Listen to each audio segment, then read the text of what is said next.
네, 마부하이. 예, 필리핀 인사로 안녕하세요라는 뜻입니다.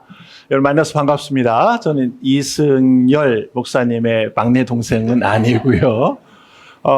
영국에서부터 한 25년째 함께 교제를 하고 있습니다.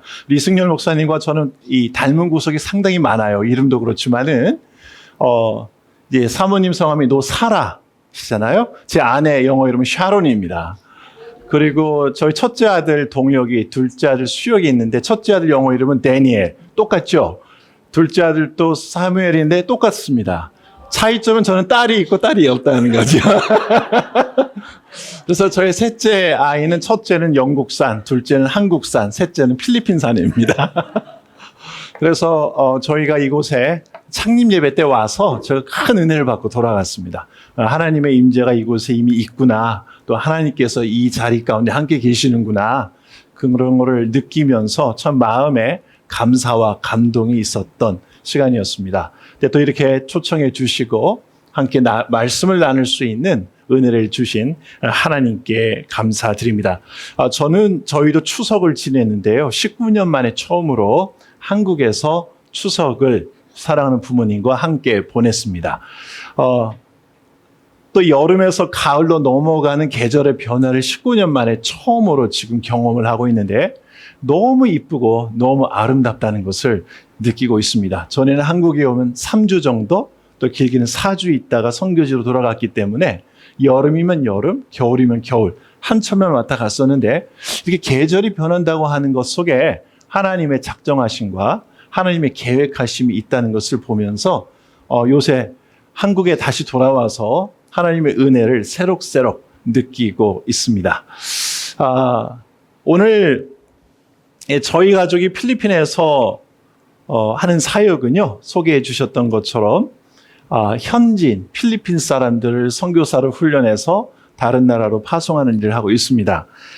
그동안 필리핀에서 오신 분, 나이지리아, 네팔, 미국, 미얀마, 방글라데시, 그리고 베트남, 아이티, 짐바브웨, 캄보디아, 코트디부아르에서 오시는 200명의 선교사님을 훈련해서 6개월 또 8개월 합숙하면서 훈련을 해서 지금까지 약 35개국으로 파송을 했습니다. 또 아울러서 약 2,000명의 현지 목회자들을 정기적으로 훈련을 하고 또 신학교에서 미국과 필리핀에 있는 신학교에서 또 강의를 하고 있습니다. 여러 가지 일들이 있겠지만 제가 선교사로 19년 있으면서 항상 하나님께 감사한 것은 매일 새벽마다 큐티를 하되 신약 성경 마태복음부터 계시록까지 수차례에 걸쳐서 아침마다 새벽 묵상을 하고 큐티를 했다고 하는 것입니다. 우리 형제님께서 간증해 주셨던 것처럼 저희가 큐티하면서 새벽마다 하나님 말씀이 우리에게 도전해 주시고 또 성도님께서 나눠주신 것처럼 깨닫게 해주시고 또 이렇게 결단케 해주시는 것들을 19년간 아침마다 하면서 여러 가지 어려움이 있을 때에도 그 난관들을 돌파할 수 있었고 극복해낼 수 있었던 것 같습니다. 또한 아울러서 우리 현지인 선교사들 또 한국인 선교사 훈련생들 역시 저와 함께 6개월간 8개월간 같은 집에서 살면서 가장 유익했던 훈련 프로그램이 뭐냐 했을 때 새벽마다 나와서 말씀을 붙잡고 한 절씩 다 씁니다. 본 말씀 다 적고 4절씩 5절씩 쓰고 기도하면서 그 뜻이 주시는 의미가 뭘까? 이것이 나의 삶에 오늘 어떻게 적용이 되어질 수 있을까? 이것을 여러분들이 나눴던 내용과 같습니다. 고민하고 씨름하고 저절하게 그 말씀을 붙들고 어떻게 살아볼까? 그런 훈련을 하면서 여러 가지 어려움들과 여러 가지 문제들을 넉넉하게 이겨낼 수 있었던 것 같습니다. 때로는 정서적인 어려움도 있었고 때로는 영적인 어려움도 있었고 관계적인 어려움도 있었고 사역적인 어려움도 있었겠지만 그 어려움 속에서도 늘 함께 하셨던 그 하나님의 은혜를 충만하고 기쁘게 누렸던 지난 19년이었다고 말할 수 있겠습니다. 오늘 말씀을 한번 생각해 보겠는데요. 지금 제가 말씀드린 것처럼 우리는 하나님의 말씀, 우리로 하여금 새로운 힘을 얻게 하고 모든 어려움을 넉넉히 이겨낼수록 하는 것을 하나님의 말씀, 복음이라고 말을 합니다. 복음에는 살아있고 살아있고 생명력이 있고 우리의 마음과 생각과 영혼을 깊이 갈아엎습니다. 그리하여 우리가 누구인지 말씀을 통하여 우리의 실체를 파악하게 하시고 그리하여 우리가 하나님의 은혜가 아니면 살 수 없으며 성령님의 인도함 없이는 우리가 살아갈 수 없는 존재라는 것을 깨닫게 하시죠. 이런 것처럼 하나님의 말씀 복음은 우리로 하여금 우리가 누구인지 어떻게 살아야 하는지를 매일 실감나게 가르치고 계십니다. 저는 오늘 이 복음이 무엇인지 주님께서 말씀하셨던 그 복음은 무엇이었는지를 우리가 복음을 대하는 태도, 복음의 본질, 복음의 확장성 이거에 대해서 이야기를 하겠고요. 또 만미에 이 복음을 가지고 처절하게 살아가는 사랑하는 우리 현지인 선교사들의 이야기를 함께 나누고자 합니다. 말씀을 한번 보겠습니다. 마태복음 아니죠? 네. 누가복음 24장 44절에서 48절입니다. 우리 다 함께 읽겠습니다. 시작. 또 이르시되 내가 너희와 함께 있을 때에 너희에게 말한 바 곧 모세의 율법과 선지자의 글과 말이 이것이라. 이에 그들의 마음을 열어 성경을 깨닫게 하시고 또 이르시되 이같이 그리스도가 고난을 받고 제3일에 죽은 자 가운데서 살아날 것과 또 그의 이름으로 모든 족속에게 전파될 것이 기록되었으니 아멘. 자, 오늘 본문은 예수님께서 부활하신 후 처음으로 제자들에게 나타나셔서 하신 말씀입니다. 11 제자들은요, 예수님이 돌아가신 후 3일째 되는 날 아침, 이날 아침이에요. 마리아로부터 예수님이 살아나셨다는 소식을 듣습니다. 1차로 한번 놀랐어요. 그런데 저녁에 제자들이 모였을 때에 글로바라고 하는 제자가 또 나타납니다. 이 제자는 엠마오로 가는 길이었는데 다시 돌아와서 하는 말이 자신이 조금 전까지 예수님과 함께 있었다고 말을 합니다. 이 사실은 11 제자들에게 충격뿐만 아니라 소름이 돋도록 만드는 일이었어요. 예수님이 살아나셨다는 것을 본 사람이 그날에 이미 2명이 생긴 것이었죠. 이때 갑자기 예수님이 등장하십니다. 누가복음 24장 37절에 보니까 제자들이 놀라고 무서워하였고 예수님을 유령으로 생각하였다고 말합니다. 즉 예수님은 제자들에게 나타나셨어요. 사랑하는 제자들에게 나타나셨는데 제자들의 반응은 유령이다, 귀신이다라고 하고 있는 것입니다. 자신을 유령이라고 생각하는 제자들을 안심시키기 위해 예수님은 내가 귀신이 아니다라는 걸 증명하기 위하여 구운 생선을 잡수셨습니다. 왜요? 귀신을 먹을 수 없으니까. 그리고 나서 오늘 본문 말씀을 하십니다. 그러면서 예수님께서 제자들에게 제자들에게 깨우치고자 하는 것들이 있었습니다. 그게 뭘까? 그것은 바로 성경이 말하고 있는 본질이 무엇이냐? 성경에서 정말 강조하고 있는 것이 무엇인가를 말씀해 주고 싶으셨던 거예요. 자, 이를 위해서 45절 이렇게 말합니다. 예수님은 제자들에게 성경을 깨닫게 해주시는데 45절 나오죠? 다음 한번 슬라이드 한번 해주시면 이르시되 내가 45절 이에 그들의 마음을 열어 성경을 깨닫게 하시고 자 여기에서 예수님은요 제자들을 꾸짖지 않으십니다. 예수님은 제자들을 나무라지 않으십니다. 자 예수님을 봤을 때 여러분들이 저를 환영했던 것 같이 할렐루야 주 예수님 다시 오셨군요 이렇게 반응을 해야 정상인데 제자들은 예수님을 귀신이라고 생각을 합니다. 자, 여러분들이라면 어떻게 하겠습니까? 여러분들이 저를 환영하지 않고 저거 누구야? 귀신이야. 그럼 제가 좋겠어요? 아니지요. 마찬가지입니다. 그런데 예수님께서 이들 꾸짖지 않으십니다. 그리고 예수님이 어떤 태도를 가지시냐면 45절에 있는 것처럼 제자들에게 성경을 깨닫게 해주시려고 합니다. 자신의 부활을 믿지 못하고 여전히 의심하는 제자들을 나무라거나 꾸짖지 않으시고요. 오히려 제자들의 마음을 열어서 깨닫게 해주시려고 노력하십니다. 여기에서 마음을 열었다라는 단어는 완전히 노출되도록 하다. 왜곡 없이 있는 그대로 이해하도록 돕다의 의미를 가집니다. 여기에서 우리는 첫 번째로 우리가 복음, 말씀을 대할 때에 태도가 무엇인지 우리가 알 수 있습니다. 그것은 뭘까요? 자, 여기에서 마음을 열어 깨닫게 하시는 주체는 누구입니까? 예수님이십니다. 마음을 열어 깨닫게 하셨다. 이때의 주체는 내가 아닙니다. 예수님이십니다. 왜 그렇죠?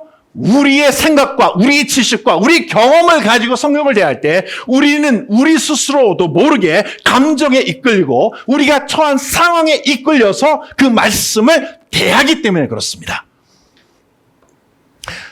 예수님은 공생의 기간에 끊임없이 자신의 고난, 죽음, 부활에 대해 말씀하셨습니다.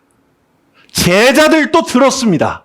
예수님께서 예루살렘에 가실 때 내가 죽으러 간다는 말씀까지 하셨고 내가 다시 살아날 것이다 라고 말씀을 하셨고 이 성전을 헐고 다시 헐 거라는 말씀도 하셨습니다.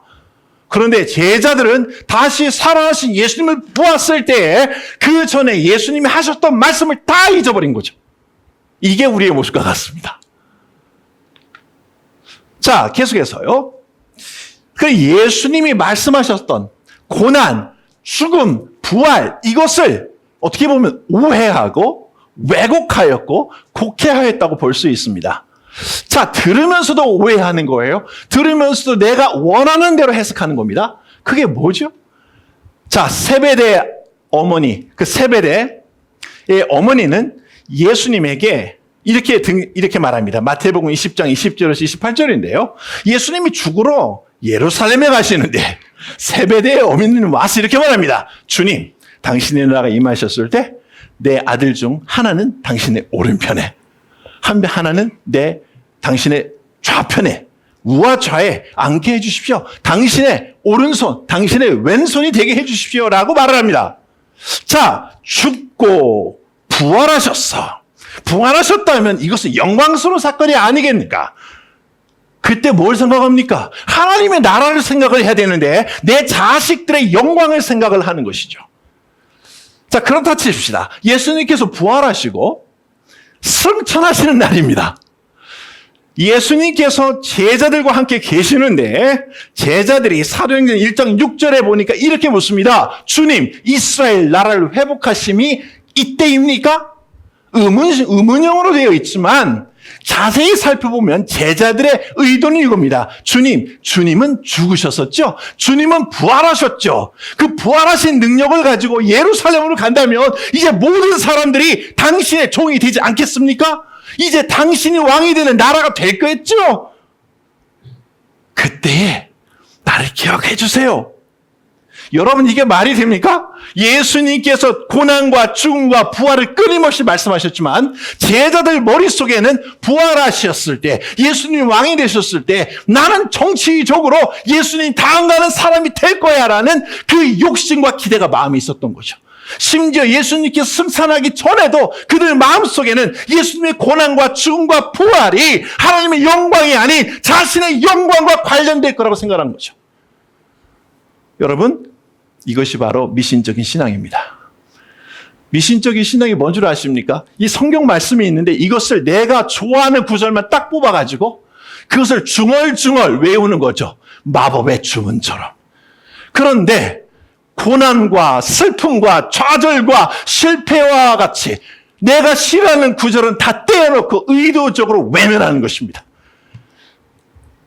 우리가 하나님의 말씀을 대할 때에 그 말씀을 해석하는 것은 우리의 지식이 아닙니다. 우리의 경험이 아닙니다. 때로는 우리가 듣기 싫어하는 말씀이 있을 수도 있습니다. 그러나 주님, 내 마음을 붙잡아 주십시오. 주님, 나로 하여금 하나님의 말씀의 뜻이 무엇인지 분별하게 하옵소서. 도와주옵소서. 거부하고 싶은 내 의지마저도 깨주십시오. 스폰지처럼 당신의 말씀을 빨아들이고 싶습니다. 이게 말씀의 복음을 대하는 태도입니다. 이것이 복음을 대하는, 말씀을 대하는 태도입니다. 자매님께서 추석 경험을 이야기하셨어요. 얼마나 슬프셨겠어요. 근데 주님께서 또 한편으로는 그래도 자매님을 선택한다 하셨었죠. 이게 얼마나 귀한 힘이 됩니까?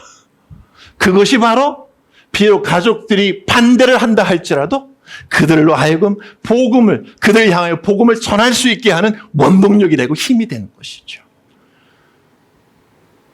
말씀을 대할 때, 첫 번째로 본문 말씀을 통해서 예수님께서는 복음을 대하는 우리 태도가 무엇이 되어야 될지 말씀하십니다. 그것은 하나님으로 하여금, 성령으로 하여금 이 말씀을 깨닫게 하옵소서 라고 나의 모든 의지를 내려놓고 겸손하게 그 말씀을 듣는 겁니다. 우리 형제님이 성령님 의지하는 마음이 없었다면 그 망치처럼 때리는 그걸 못 느낄 수도 있습니다. 하나님께서 그 마음이 여섰기 때문에 그러는 것이죠. 그렇습니다. 성령님께서 소리를 지르고 나서 아차 이게 뭐가 잘못됐구나 하는 것은 성령님께서 여전히 터치하고 계시는 걸 말하는 거죠. 그렇습니다. 하나님의 말씀은 우리의 머리로 해석하는 것이 아닙니다.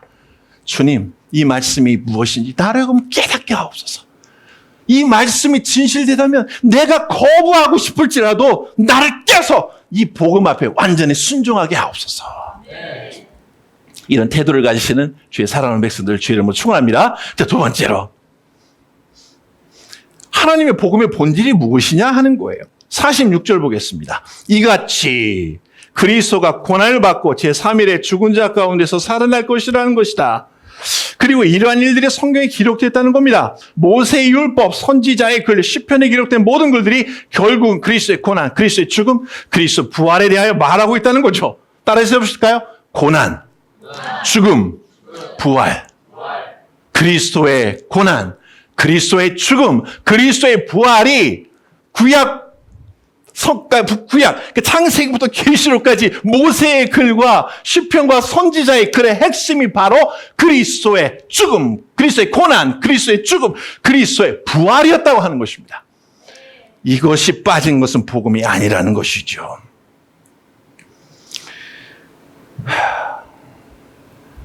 여러분, 이 고난, 죽음, 부활 이 세 단어에는요, 하나님의 구원 계획과 하나님의 성품, 하나님의 당당한 자신감이 표출되어 있습니다. 인간의 타락 장면으로 가보겠습니다. 하나님께서 남자와 여자를 에덴 동산에 살게 하셨습니다.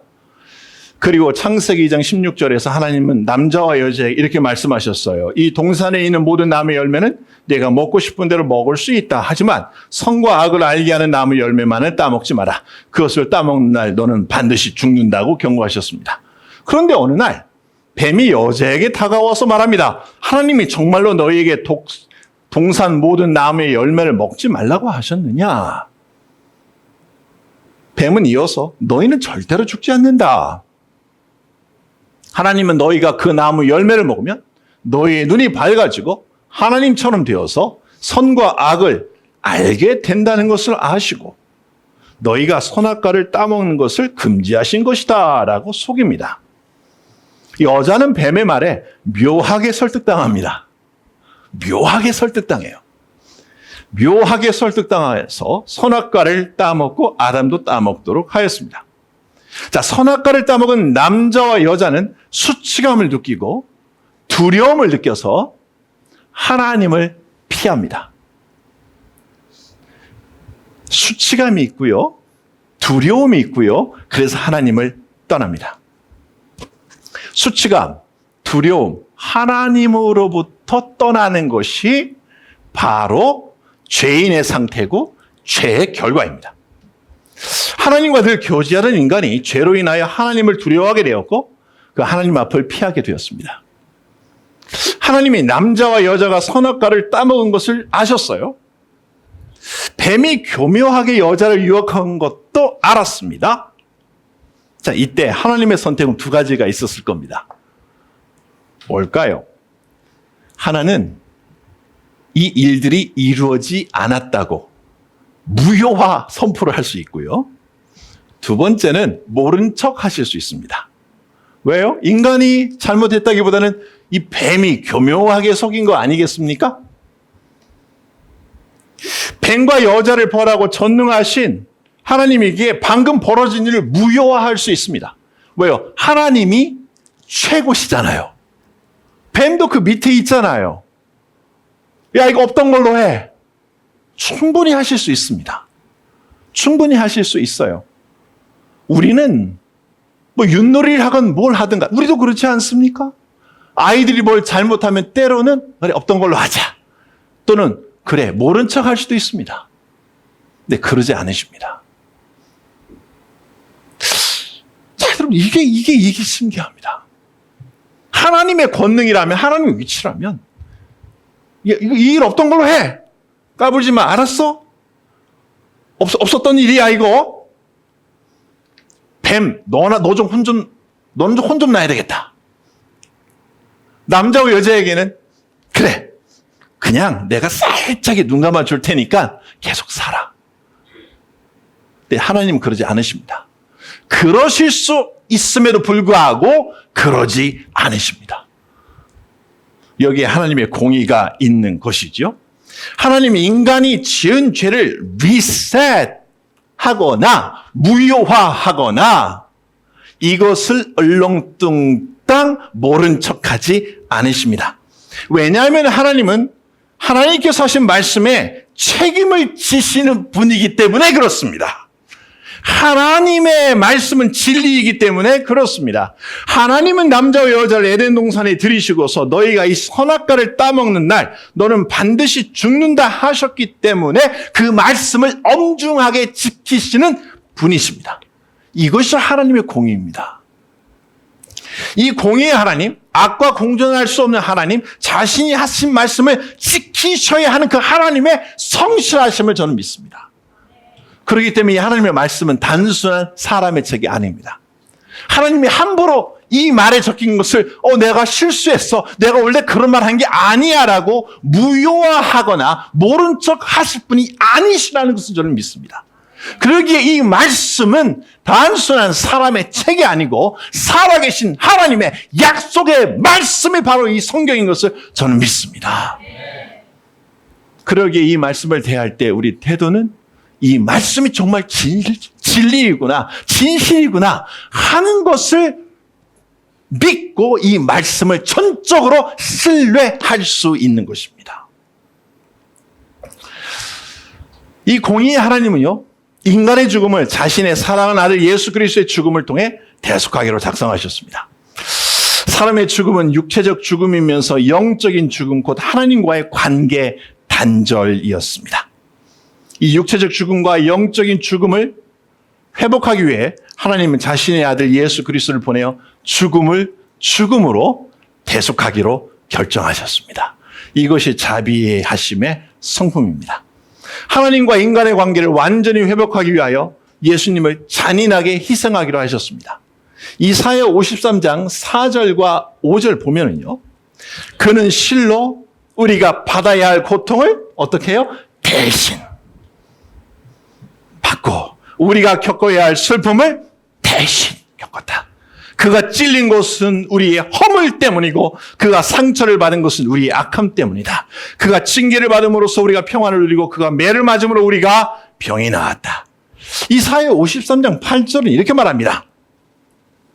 그렇다. 그는 우리의 반역죄를 쓰고 사형을 당하였다. 53장 10절은 이렇게 말합니다. 여호와께서 그에게 상함을 받게 하시기를 원하사 작정하사 질고를 당하게 하셨은즉 그의 영혼을 속건제물로 드리기에 이르면 그가 씨를 보게 되며 그의 날은 길 것이요 또 그의 손으로 여호와께서 기뻐하시는 뜻을 성취하리로다. 여호와께서 그를 때리고 찌르신 것은 뜻이 있어 하신 일이었다는 것입니다. 그 하나님의 뜻을 따라서 예수님은 자기의 생명을 속죄제물로 내어놓으셨습니다. 여호와의 뜻은 바로 하나님과 우리의 관계 회복이며 하나님의 자녀로서 우리의 정체성 회복, 그리고 하나님과 나의 관계 회복이었습니다. 예수님의 고난은요, 여러분, 신용만 낸 얼렁뚱땅 적당히 대충대충 구원이 아니었습니다. 아무런 책도 잡히지 않기 위해서 하나님께서 작정하고 그 아들 예수 그리스도를 처절하게 죽이신, 희생하신 일이었습니다. 우리가 앞으로 당할 고난, 질병, 슬픔, 아픔까지 함께 감당하겠다는 의지가 주님의 고난과 죽음이었어요. 그런데 예수님의 사이 고난과 죽음 넘어 부활로 이어집니다. 예수 그리스도의 부활은 나를 하나님과 같은 영적인 존재, 죽음이 더 이상 우리를 통제할 수 없는 존재로 회복시키는 영광스러운 부활이었습니다. 부활은요, 죽음이 인생의 끝이 아니라는 것을 분명히 보여줍니다.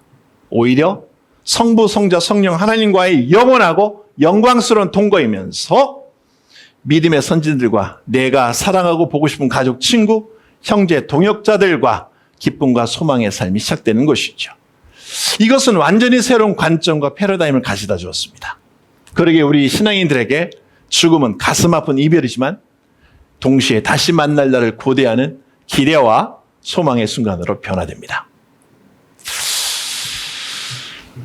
저는 신앙의 사대예요.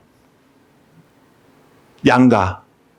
저는 천국에서 이 땅에 처음 복음을 받아들인 저희 증조부들을 얼른 만나보고 싶습니다. 왜 그분들은 서당 선생님이셨고 그러셨는데 왜 그때의 모든 사회 환경을 거슬러서 예수를 받아들이셨는가? 자매님이 예수님을 믿고 살았던 그 경험들을 하셨을 것 같아요. 그걸 물어보고 싶습니다. 어쩌면 자매님 이야기를 더 많이 듣는다면 우리 증조부님들의 신앙의 이야기가 그 아픔이 같을 거라고 생각이 되어져요. 기대하세요. 나중에 사대손이 저 같은 사람이 있을 수도 있어요. 네. 이런 것처럼 그리스도의 고난, 그리스도의 죽음, 부활은요, 사실입니다. 그런데 이것이 잘 들어보십시오. 그리스도의 고난과 죽음과 부활이 멋진 것은 이 그리스도의 고난과 죽음과 부활이 단지 예수님에게만 국한된 게 아니라는 것입니다. 우리가 고난을 당하고 우리가 죽을 것 같은 상황에 있고 우리가 힘들고 어려워서 정말 포기하고 싶고 중간에 좌절할 것 같고 아무것도 할 수 없을 것 같은 그 순간에 주님은 오셔서 말씀하시는 거죠. 힘들지, 죽을 것 같지, 포기하고 싶지, 다 놔버리고 싶지, 세상을 등지고 싶지. 나도 그런 경험이 있다. 나도 사람들에게 배신을 당했고 나도 고난을 겪었으며 나도 좌절감을 겪었고 나도 사람들로부터 손가락질 겪었고 나도 애매한 고난을 받았고 나도 애매하게 죽음을 당했다. 자, 이대로 주저앉지 말자. 내가 부활하였듯이 이 자리에서 나와 함께 일어나자라고 주님이 옆에서 우리의 손을 잡아주시는 겁니다. 이것이 바로 그리스도의 고난과 죽음과 부활이 우리에게 주는 막강한 힘입니다. 저는 이것을 믿습니다. 저는 이것을 믿습니다. 19년의 선교사의 삶을 되돌아볼 때 정말 많은 어려움이 있었고 필리핀에 있으면서 화산 폭발, 태풍, 지진, 홍수 다 겪어봤습니다. 쿠데타도 겪어봤습니다. 이 모든 과정일 가운데 하나님이 도우시지 않으셨다면 살아남을 수가 없는 것이죠. 어려운 환경 속에서도 주님이 항상 하시는 말씀이 있었습니다. 내가 너와 함께 있다는 거죠. 너의 고통과 아픔과 눈물과 슬픔, 내가 사람으로 태어나서 30년간 살면서 다 경험했다는 것이죠. 그러나 내가 승리의 잔을 마셨듯이 나와 함께 이 어려움을 넉넉히 이겨내고 승리의 축배를 들자, 승리의 잔을 들자 옆에서 응원하고 계십니다. 이것이 바로 그리스도의 고난과 죽음과 부활이 우리에게 주는 강력한 이 시대를 살아가는 메시지이기도 합니다. 첫 번째는 우리가 복음을 대하는 태도에 대해서 말했습니다. 복음은요, 우리의 의지로 해석하는 것이 아닙니다. 하나님께서 우리로 하여금 깨닫게 해주십니다. 복음의 본질은 그리스도의 고난, 그리스도의 죽음, 그리스도의 부활이었습니다. 세 번째로 예수님께서 말씀하시는 것은요, 복음의 확장성입니다. 따라서 해보실까요? 복음의 확장성. 47절 이렇게 말합니다. 그리스도의 이름으로 죄사함을 받게 하는 회개가 예루살렘에서 시작하여 모든 족속에게 전파될 것이 기록되었다. 이 복음의 확장성이 이미 기록되었는데요. 죄사함을 받게 하는 회개가 예루살렘에서 시작하여 모든 족속에게 전파된다는 것입니다. 그리고 48절에서 너희는 이 모든 일의 증인이라고 말합니다. 증인은요, 공개석상에서 자신이 보고 들은 바를 가감없이 말하는 사람을 말합니다. 증인에 대한 구약적 의미는요, 어떤 시점으로 돌아가서 그곳에서 듣고 보고 들은 말을 반복해서 확증한다는 뜻을 가집니다. 신약적인 의미는요, 증인은요, 순교자를 의미합니다. 내가 알고 있는 것, 내가 믿는 바를 위해서 죽을 준비가 되어 있다라는 것이 바로 증인의 뜻입니다. 내가 믿는 바를 위해서 죽을 준비가 되어 있는 사람이 바로 크리스찬이라고 하는 것이죠. 이곳에 와서 예배를 드리면서 두 번째입니다마는 여러분들 안에 성령님께서 강권적으로 역사하시고 계시다는 것을 느낍니다. 끝까지 그러셔야 됩니다. 따라서 증인은 확신의 사람입니다. 예수님이 말씀하신 의도는 분명합니다. 우리가 그리스도의 고난, 죽음, 부활을 믿는 그리스도인이라면 이 죄사함을 받는 회개가 모든 족속에게 전파되도록 참여해야 된다는 것이죠. 복음이 웨이크업 처치, 나의 집에 경계를 넘어 확장되도록 결단하고 실천해야 한다는 것입니다. 하나님이 나의 왕이 되심, 하나님의 주권은 모든 상황에서 유효하다는 것을 인정하시고 증인으로서 증명하고 증언하는 여러분 되시기를 축원합니다. 예수님의 제자들이 바로 그러한 증인의 삶을 살았어요. 다음입니다. 예수님을 따라다닐 때 그들은 이스라엘 국경 밖으로 나간 적이 없었습니다. 그런데 그들은 복음의 확장성을 믿었고 그들은 증인으로서의 정체성을 기억했습니다. 베드로는 이탈리아 로마로, 도마는 인도로 증인으로 갔습니다. 마태는 에티오피아로, 빌립과 마띠아는 소아시아, 지금의 터키에 가서 복음을 전하다가 순교하였습니다. 다데오와 시몬은 페르시아로, 마띠아는 지금의 러시아로, 바돌로메는 아르메니아의 증인으로 가서 순교하였습니다. 이것이 1세기 사람들이 생각하던 세계 지도입니다. 스트라보의 지도라고 하는 것이에요. 서기 16년경에 만들어졌던 지도입니다. 다른 말로 하면 이 지도는요, 로마 군인들뿐만 아니라 사업하는 모든 상인들도 역시 이 지도의 존재를 알았습니다. 그렇다면 예수님의 제자들도 이 지도의 존재를 몰랐을까요? 저는 알았을 거라고 생각합니다. 왜냐하면 이 지도를 만든 사람은 로마 시민이자 로마 철학자이자 동시에 대단한 지리학자였기 때문에 그렇습니다. 그렇다고 한다면 잘 보십시오. 도마가 간 곳 인도는요, 1세기 사람들이 생각했던 세계관으로 볼 때 맨 끝이었습니다. 그래서 사도 바울은 서쪽 끝이었던 스페인으로 갔지요. 제자들은 한 번도 예수님이 이 땅에 계실 때에 이스라엘 땅 밖을 가본 적이 없었던 촌놈들이었습니다. 그런데요, 예수님이 이 말씀 때문에 땅 끝으로 나갑니다. 그들은 복음의 확장성을 믿었고 그들의 그 증인으로서의 정체성을 기억합니다. 물론 야고보는 예루살렘에서, 요한은 살아서 예수님의 증인의 삶을 살았습니다. 우리도 역시 각자의 부르심의 자리에서 증인으로 살아가는 것입니다. 그 자리는요, 가정이 될 수도 있고 학교가 될 수 있고 회사가 될 수 있고 길거리가 될 수도 있습니다. 우리 가족은 필리핀으로 부르심을 받았습니다. 하지만 우리 가족이 선교사로 부름을 받았다고 해서 선교사가 여러분들보다 위대한 것은 결코 아닙니다. 부르심의 자리가 다를 뿐입니다. 하나님의 부르심에는 구별은 있지만 차별은 없습니다. 저는 필리핀으로 부름을 받아서 살고 있고 여러분들 이 한국 땅과 울산에서 서울로 오셨죠? 이곳으로 여러분들 부르셨습니다. 그래서 저는요, 선교사다 보니까 얼마나 고생하셨어요, 이런 말씀 듣는 것이 너무나 죄송하고 그렇습니다. 왜냐하면 한국에서 신앙생활을 하는 것도 녹록지 않다는 것을 알고 있기 때문에 그렇습니다. 포지션이 아닙니다. 하나님의 나라는 포지션이 중요한 게 아닙니다. 우리의 정체성입니다. 하나님의 증인으로서 우리를 하나님이 부르신 그곳에서 멋지게 주의 증인의 삶을 사는 우리 모두가 되길 주의 이름으로 축원합니다. 그렇습니다. 어떤 분이 이렇게 말할 수 있을 거예요. 나는 나이가 너무 많은데요. 절대 그러지 않습니다. 여러분, 다니엘 아시죠? 다니엘이 사자굴에 들어갔을 때가 약 80대 중반이라고 말을 합니다. 왜 하나님께서 다니엘을 80대 중반 노인이 되었을 때 사자굴에 집어넣었을까요? 다 이유가 있습니다. 그 옆에서 다니엘이 사자굴에 들어가는 것을 보고 있던 한 젊은 청년이 하나 있었습니다. 그 청년은요, 바벨론 포로로 끌려온 왕족 후손 3세였습니다. 그는 태어나면서부터 이스라엘의 하나님에 대해서 들었지만 그 하나님이 어떤 분이신지 절대 체험할 수가 없었던 그 젊은 청년이었습니다. 그런 그가 그의 멘토와 같은 다니엘이 애매한 모함을 받고 사자굴에 들어가는 것을 보게 됩니다. 누가 우리 다니엘 할아버지를 구해줄 수 있을까? 그러나 그 다음날 다니엘은 멀쩡한 몸으로 사자굴에서 나오는 것을 이 젊은 청년은 보게 됩니다. 그리고 다니엘을 모함했던 사람들은 사자굴에 던져져서 모두 죽임을 당합니다.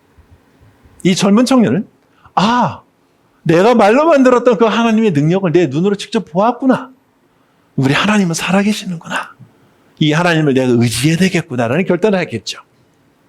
그로부터 몇 년 후 바벨론이 페르시아 왕국에게 망하고 페르시아 왕 고레스는 한 가지 칙령을 발표합니다. 예루살렘에서 포로로 끌려왔던 유대인들로 하여금 예루살렘으로 돌아가도록 허락을 합니다. 이때 그 5만여 명의 귀한 자들을 이끌었던 그 대표가 그 젊은 청년 스룹바벨입니다. 만약에 다니엘이요, 30대 때 다니엘이 사자굴 속에 들어갔다면 이 스룹바벨은 그 하나님의 놀라운 능력을 체험하지 못했을 겁니다. 여러분, 요셉은 어떠한가요? 요셉은 17살에 애굽으로 끌려갑니다. 17살부터 30살까지 13년 동안 옥에 갇힌 노예 생활을 하게 됩니다. 근데 성경은 뭐라고 기록하고 있죠? 모든 사람들이 요셉이 하나님이 요셉과 함께 하셨다는 것을 다 눈으로 보고 있습니다. 요셉이 노예였기 때문에 큰일을 한 거 아닙니다. 그 노예로서 그 자리에 있었던 것 뿐입니다. 그런데 사람들은 그들의 눈을 열어서 요셉과 함께 하신 하나님을 목격하고 발견하게 됩니다. 저는 이것이 신앙이라고 봅니다. 우리가 요란하게 떠들지 않다 하더라도 사람들은 영적인 존재이기 때문에 여러분들 볼 때 여러분들 안에 계신 하나님을 발견하게 될 것이고 여러분들 안에 계신 성령의 능력을 보게 될 것입니다. 이것이 바로 신앙입니다. 증인은 내가 만난 하나님, 내가 경험한 은혜를 나누고 구원받은 그리스도인으로 합당한 말, 행동, 태도, 인격, 인품, 성격, 성품, 품격을 자신의 삶의 현장에서 드러내는 사람입니다. 나의 부르심의 자리와 영역은 어디입니까? 여러분들이 하나님께 부름받은 그 자리는 어디입니까? 그곳이 바로 여러분들이 증인으로서 멋지게 살아야 할 그 자리인 것을 믿으시기를 바랍니다. 이제 몇 분의 선교사님 이야기를 좀 하고자 합니다. 여러분, 이분 보이실까요? 렙이라는 여자아이는 필리핀 남부 민다나오 섬에서 태어났습니다. 집은 아주 가난했고요. 빈곤에 시달렸고 부모님은 먹고 사는 일에 치여서 아이를 돌볼 수 없었습니다. 이 소녀 역시 7살 때부터 밭에 나가서 나무를 자르고요. 산에 가서 나무를 자르고 숯을 만들어서 시장에 가서 팔고 그 숯을 팔고 쌀을 사서 집에 와야만 했습니다. 이 소녀는요, 한 번도 자기가 사랑받고 있는 존재라는 것을 느낀 적이 없었답니다. 부모님도 돌보지 않았고요. 그래서 학교를 제대로 다닐 수도 없었다고 합니다. 그러다가 집에 한 구석에 박혀있던 성경을 보게 됩니다. 성경을 읽습니다. 하나님에 대해서 알기 시작합니다. 하나님의 사랑에 대해서 깨닫기 시작합니다. 처음으로 내가 사랑받는 존재라는 것을 알았다고 합니다. 꿈을 꾸기 시작합니다. 공부를 하고 싶고 다른 사람을 돕고 싶다라는 꿈을 가지게 됩니다. 이 소녀는 경찰관이 되겠다는 꿈을 가집니다. 그러나 그 집의 환경으로서는 도저히 도울 수 없었지요. 그러나 기적처럼 하나님께서 도움의 손길을 보내셨고 이 소녀는 대학교에서 범죄학을 공부하고 마닐라로 나와서 경찰관이 되었습니다. 그 후에 이 소녀는 다시 고향으로 돌아가서 그 대학교에서 범죄학을 가르치는 교수가 되었고 또 교회에서 성실하게 봉사하는 귀한 사람이 되었습니다. 사회적 포지션과 경제적 풍요가 주는 안정감을 가지며 살았습니다. 그러던 어느 날 이 소녀는 이런 생각을 하게 됩니다. 내가 만난 하나님, 내가 나를 변화시켰던 그 복음을 나와 비슷한 처지에 있는 아이들에게 나누고 싶다. 그래서 저를 찾아왔습니다. 선교사 훈련을 받고 지금 멕시코로 나갈 준비를 하고 있습니다. 멕시코와 미국 국경 후아레스라고 하는 카르텔이 지배하고 있는 그곳에 학교가 하나 있습니다. 그곳에 교사로 가서 그 아이들에게 자기가 만났던 하나님, 자기가 경험했던 그 복음의 능력을 나누어 주고자 준비하고 있습니다. 복음의 능력은 여러분 생각보다 굉장히 강합니다. 다음 사람 보실까요? 빠힌과 레아입니다. 남자분은 방글라데시 분, 여자분은 필리핀 여자분입니다. 이 두 분은 제 신학교 제자들입니다. 12, 13년 전에 신학교에서 강의할 때 처음 만났습니다. 이들은 결혼을 했고요. 저에게 훈련을 받고 방글라데시와 인도 국경 산 쪽으로 갔습니다. 여러분 최근에 방글라데시아에서 여러 가지 사태가 일어나는 거 아시죠? 사실 2년 전으로 되돌아갑니다. 방글라데시아 정부는요. 그 사회를 흔드는 반군 세력으로서 이 선교사가 속한 부족을 지명했습니다. 그래서 2년 전부터 계속해서 정부군을 이쪽에 보내서 이 마을 사람들 체포하고 고문하고 죽이기로 했습니다. 그러다 보니까 많은 고아가 발생을 했죠. 그래서 이 빠인 목사와 이 아내는 고아들 거두어서 돌보기 시작을 했습니다. 교회를 세우고 신학교를 세우고 학교를 세워서 이곳에 남아있는 사람들을 돌보기 시작을 했습니다. 드디어 금년에 이 사태가 더더욱 심각해져서 방글라데시아 정부는 이 빠임 선교사를 블랙리스트에 올리게 됩니다. 돌아오라고 말했습니다. 잠깐 피하라고 말을 했습니다. 그런데 그럴 수 없다고 말을 합니다. 돌봐야 될 사람들이 있기 때문에 그렇습니다. 돌봐야 될 아이들이 있기 때문에 그렇습니다. 복음의 능력은 이들로 하여금 용사가 되게 만들고 전사가 되게 만들고 죽음까지도 두려워하지 않게 하는 사람으로 만들었습니다. 드디어 조금씩 사태가 안정이 되어서 너무너무 기뻐했습니다. 세 번째 사람입니다. 세 번째 사람은 조슈아와 루스 자카입니다. 이들은 나이지리아 커플입니다. 나이지리아는 남부는 기독교 세력이, 북부는 모슬림 세력이 강하지요. 여러분 나이지리아에서 모슬림들이 교회를 불살랐다는 이야기를 종종 들었을 겁니다. 이분도 역시 그렇습니다. 이분이 마을에 모슬림들이 들어와서 기독교인들 죽이기 시작했습니다. 그 중에 하나가 이 형제의 형이었습니다. 이 사람이 보는 앞에서 크리스천 형이 모슬림에 의해서 참수당한 것을 보았습니다. 그리고 이 친구 역시 얼굴에도 큰 상처가 있습니다. 그래서 이 사람은요, 마음속에 분노와 증오가 있고요. 어떻게 하면 모슬림 세력을 무너뜨리고자 하는 그런 증오와 마음이 있었습니다. 그런 이 사람이 성경을 제대로 보기 시작을 합니다. 그러면서 화해와 용서의 그리스도에 대해서 깨닫게 됩니다. 충격을 받습니다. 그리고는 이 모슬림들을 위한 선교사가 되기로 작정을 하고 저에게 연락을 했고 나이지리아에서 필리핀까지 와서 선교사 훈련을 받고 지금 니제르라는 곳에서 사역을 하고 있습니다. 그런데요, 더 기가 막힌 일이 있습니다. 우리는 이렇게 헌신을 했다면 항상 행복한 일이 있어야 되지 않겠어요? 그렇지 않습니다. 여기는 이 아이는 아니고요. 다른 아이를 출생했을 때 그 아이가 죽어서 태어났습니다. 그 죽은 아이의 모습을 사진을 찍어서 저에게도 보내주었습니다. 얼마나 슬펐는지 모릅니다. 죽은 아이를 땅에 묻고 이 사람들은 말합니다. 이제 우리 아이는 천국에 있으니 계속해서 이 천국의 소망을 이 무슬림들에게 전하기를 원합니다. 여러분, 복음의 능력은요, 생각보다 굉장히 강합니다. 한 사람의 세계관을 바꾸고요, 한 사람의 모든 관점을 바꿔버립니다. 마지막으로 베조와 링링이라는 필리핀어 선교사들입니다. 이들은 라오스에서 사역하는 분들입니다. 이분들은 어마어마하게 재능이 많은 분들이세요.